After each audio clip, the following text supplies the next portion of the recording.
अस्सलाम वालेकुम पाकिस्तान, उम्मीद करती हूँ आप सब खैरियत से होंगे। भाई लोगों को पैगाम दे दिया है पाकिस्तान तहरीक इंसाफ ने। भाई लोग कौन हैं?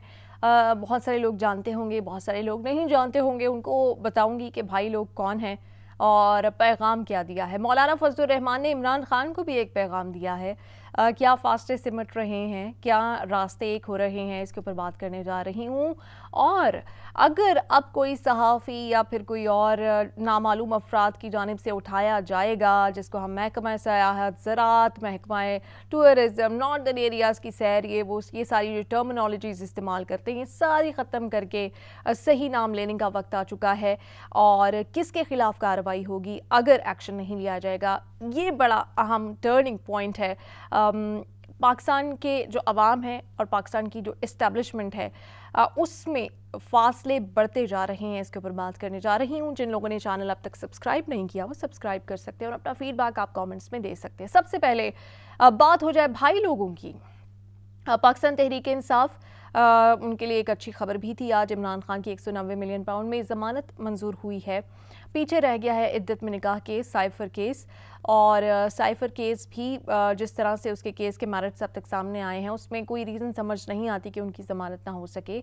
इद्दत में निकाह केस तो वैसे ही कब का ख़त्म हो जाना चाहिए था, लेकिन वो डिलेइंग टैक्टिक्स उसमें इस्तेमाल की जा रही हैं क्योंकि उसमें इमरान खान और उनकी अहलिया को टॉर्चर करना मकसूद है। इस वजह से वो केस चलता जा रहा है। खैर, रऊफ़ हसन जो आजकल बड़ी फॉर्म में दिखाई दे रहे हैं, पाकिस्तान तहरीक इंसाफ के तर्जुमान, उन्होंने कहा है कि ये जो जजेस की जानिब से ख़त लिखे जा रहे हैं उसमें हुकूमती शख्सियात आके क्यों जवाब दे रही हैं। इन्वेस्टिगेशन होती नहीं है, जज ने किसी ने इल्ज़ाम लगाया, किसी ने लेटर लिखा, वो अपने जो चैलेंजेस हैं वो बता रहे हैं और ये आगे हुकूमती शख्सियात डिफेंड किए जा रही हैं बग़ैर इन्वेस्टिगेशन के। क्यों भाई, क्यों?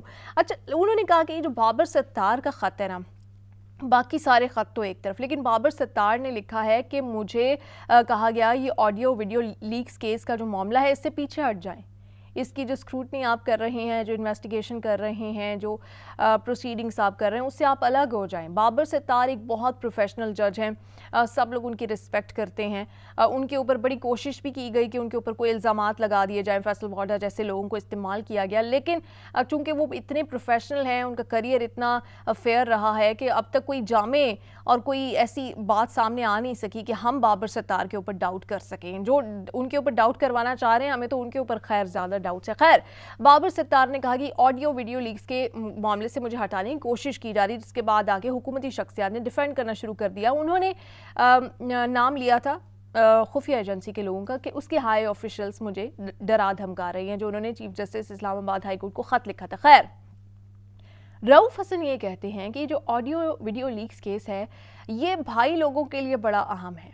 भाई लोग उन्होंने कहा है इस्टेब्लिशमेंट को, भाई लोग उन्होंने कहा है ISI को, भाई लोग उन्होंने कहा है खुफिया एजेंसी को, क्योंकि भाई लोगों की टर्म इन्हीं के लिए यूज़ की जाती है। ऑल्दो के भाइयों वाले तो कोई काम नज़र आ नहीं रहे, लेकिन फिर भी भाई लोगों की टर्मिनोलॉजी इस्तेमाल की जाती है क्योंकि ऑडियो वीडियो लीक्स उन्होंने कहा कि ये किसी के पास, पाकिस्तान में नॉर्मल लोगों के पास ऐसे सॉफ्टवेयर है ही नहीं है, इतना मैकेनिज्म ही नहीं है उनके पास, ऐसा तरीका कार ही नहीं है कि वो ऑडियो वीडियो लीक्स जो है वो करें, वो भी इस तरह से हुकूमती शख्सियात की, वज़राए आज़म की, उनके घरों की। ये किसके पास है इतनी अथॉरिटी, किसके पास है इतनी एक्सेस? भाई लोगों के पास है। तो उन्होंने क्यों की और अगर उन्होंने की, उन्होंने लीक्स कैसे कराई, आम लोगों तक कैसे पहुँचाई, TV चैनल्स तक कैसे पहुँची, TV चैनल्स तक पहुँची तो TV चैनल्स पर चली कैसे, पैमरा ने उसमें क्या किरदार अदा किया, ये बड़ा अहम है, जो कि डायरेक्ट भाई लोगों को इसमें इंगेज करा और डायरेक्ट उनके ऊपर इल्ज़ाम जा रहा है। और इन्वेस्टिगेशन होंगी तो उनका हाथ भी सामने आ जाएगा। इन्वेस्टिगेशन के बगैर भी सारे इशारे, सारे साइंस उन्हीं की तरफ जा रहे हैं। तो ये PTI ने भाई लोगों को कह दिया कि भाई ये जो ऑडियो वीडियो लीक्स केस है, बाकी तो सारे केसेस में शायद आप इतने सामने ना आ सकें, लेकिन इस केस में आपका हाथ बड़ा सामने क्लियर, साफ, वाज़े नज़र आ रहा है। सेकंड जो डेवलपमेंट हुई, मौलाना फजलुर रहमान ने कह दिया हुकूमत गिरा दो। और मौलाना फजलुर रहमान हुकूमत गिरवा भी सकते क्योंकि वो आपने देखी है ना उनकी फोर्स, उनके पास जो मैन पावर है वो पाकिस्तान में किसी के पास नहीं। उनके जो वर्कर है ना, उनका जो सपोर्टर है, वो अगर इस्लामाबाद की तरफ रुख करेगा तो पता चलेगा इस्लामाबाद की तरफ कोई, उनकी तो अपनी एक आर्मी है अपनी तरफ से। तो खैर, उन्होंने कहा है कि PTI से उनकी कोई ज़ाती दुश्मनी नहीं है, PTI के साथ इस जद्दोजहद में वो शामिल होने के लिए तैयार हैं, बातचीत चल रही है। लेकिन एक और बड़ा अहम नुक्ता, انہوں نے کہا کہ دوبارہ الیکشن ہوں گے کیونکہ ان الیکشنز کی کوئی اب وقت رہی نہیں ہے، یہ ختم کیے جائے، حکومت گرائی جائے، دوبارہ الیکشن کرا کے فوج کو دور رکھا جائے ہر پولنگ سٹیشن سے، فوج کو ہر معاملے سے دور رکھا جائے۔ ڈائریکٹ انہوں نے فوج کا نام لیا، انہوں نے نہیں کوئی اسٹیبلشمنٹ یا عاصم منیر یا ایکس وائی زی، انہوں نے کہا فوج ہوگی نہیں ہوگی الیکشنز میں، اس کو ہر طرح سے دور رکھا جائے، کوئی ڈی او، کوئی کمشنر، کوئی یہ وہ پیچھے میجر یہ وہ، کوئی کسی طرح کی کوئی انوالومنٹ نہیں ہوگی، پھر الیکشن کے نتائج کو مانا جائے گا۔ یہ بڑی بولڈ سٹیٹمنٹ ہے، یہ بڑا ٹرننگ پوائنٹ ہے۔ ایک اور بھی ٹرننگ پوائنٹ ہے، وہ بھی آپ کے ساتھ شیئر کروں گی۔ خیر، اگر یہ دونوں ملتے ہیں، یہ دونوں فورسز جو ہیں، مولانا فضل الرحمان اینڈ پاکستان تحریک انصاف، یہ ملتے ہیں تو یہ بہت اسٹرانگ فورس بن جائے گی۔ کل بھی میں نے اس کے اوپر بات کی تھی، اور یہ اسٹرانگ فورس مل کر مقابلہ کر سکتی ہے۔ حکومت تو خیر ریت کی دیوار ہی ہے ان کے سامنے، لیکن جو دوسری قوتیں ہیں جن کے پاس طاقت ہے، ریسورسز ہیں، سب کچھ ہے، لیکن اس وقت عوام کی سپورٹ نہیں ہے، عوام کا پیار نہیں ہے، عوام کی عزت نہیں ہے۔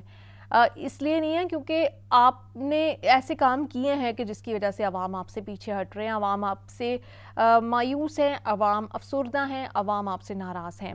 تو اس پہلے عوام نے آپ کے لیے بہت ساری قربانیاں دی ہیں، بہت ساری محبتیں، عقیدتیں نچھاور کی ہیں، اس پر آپ کا بھی کچھ فرض بنتا ہے کہ آپ اس کو پے بیک کرو اور آپ دکھاؤ کہ میں آپ کی ول کی قدر کرتا ہوں، آپ نے جو مینڈیٹ دیا اس کی قدر کرتا ہوں، اور آپ جیسے چلانا چاہتے ہو ٹھیک ہے آپ چلاؤ، اور جب آپ کو وہ لیڈر سمجھ آ جائے گا کہ وہ ملک کے مفاد میں نہیں، آپ خود ہٹا دو گے۔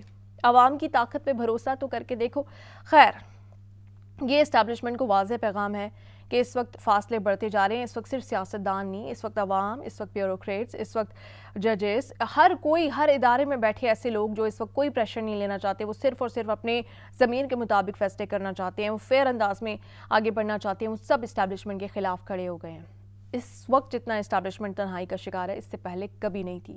یہ کیس، اس کے علاوہ اسلام آباد میں ایک صحافی اور شاعر، ان کی گمشدگی کا معاملہ جن کو اپیرنٹلی نامعلوم افراد اٹھا کر لے گئے ہیں، پولیس بے بس دکھائی دیتی ہے۔ محسن اختر یعنی کہ عدالت میں ایک کیس آتا ہے تو وہ سنتے ہوئے کہتے ہیں کہ اب اگر کوئی غائب ہوا تو آئی جی اسلام آباد ذمہ دار ہوں گے، پولیس کے خلاف کارروائی ہوگی۔ انہوں نے کہا نام لیں، بتائیں کہ کون سی طاقتیں، کون سے نامعلوم افراد ہیں، جو سب کو ہی معلوم ہے، یہ لے کے جاتے ہیں، اور آپ کو ڈرنے کی ضرورت نہیں ہے۔ آپ نے پولیس کی وردی پہن رکھی ہے، پولیس کی وردی میں بھی طاقت ہونی چاہیے، اور پولیس کو اسٹرینتھن کر رہے ہیں ہمارے ججز، ہر ادارہ دوسرے کو اسٹرینتھن کر رہا ہے۔ یہ آئیڈیل کیس ہونا چاہیے تھا، جبکہ نہیں ہے پاکستان میں، بٹ اب یہ آغاز ہو گیا ہے۔ ججز پولیس کو حوصلہ دے رہے ہیں تو پولیس بھی کر کے دکھائے گی۔ پولیس میں بھی ایسے لوگ بیٹھے ہیں جو سٹینڈ لینا چاہتے ہیں، جو تنگ آ گئے ہیں اس طرح کی انٹرفیئرنس سے۔ تو پولیس اب جواب دے گی، یا تو وہ پیش کرے گی ان صحافی کو، یا پھر جواب دے گی کہ کون اس میں ملوث ہے، اور پھر ان کو آنا پڑے گا، ان کے بڑوں کو آنا پڑے گا، ان کے آفیشلز کو آنا پڑے گا، جواب دینا پڑے گا کہ بھائی آپ نے کسی صحافی، اگر کوئی ملک کی سلامتی کے لیے بھی خطرہ ہے تو آپ اس کو پراپر چینل سے کیوں نہیں اس کو اٹھا کے لے کے جا رہے، یا اس کے اوپر کیس کیوں نہیں کر رہے۔ پاکستان کے آئین میں گنجائش موجود ہے، اگر کوئی بھی پاکستانی اس طرح کی انلیگل ایکٹیویٹیز میں ملوث ہے تو آپ پراپر قانون کے تحت اس کو پکڑ سکتے ہیں، اریسٹ کر سکتے ہیں، اس سے جواب دہی کر سکتے ہیں۔ آپ کیوں دن دہاڑے رات کے اندھیرے میں کسی کو بھی اٹھا کے لے کے جا رہے ہو؟ یہ بدماشی جو ہے وہ اب سلسلہ رکنا چاہیے، اسٹیٹ ود ان اسٹیٹ نہیں ہونی چاہیے، اور یہ بدماشی کا سلسلہ روکنے کے لیے اب ججز بند باندھ رہے ہیں۔ عوام تمام سپورٹ دے رہے ہیں۔ 8 فروری کو عوام نے ہر ایسے انسان کو، ہر ایسے فرد کو، ہر ایسے شخص کو اسٹرینتھن کیا، مضبوط کیا ہے، جو کہ حق، سچ اور ضمیر اور میرٹ کے اوپر فیصلہ کرنا چاہتا ہے، اس کو عوام نے مضبوط کر دیا ہے۔ یہ تھی آج کی ہائی لائٹس۔ پاکستان زندہ باد۔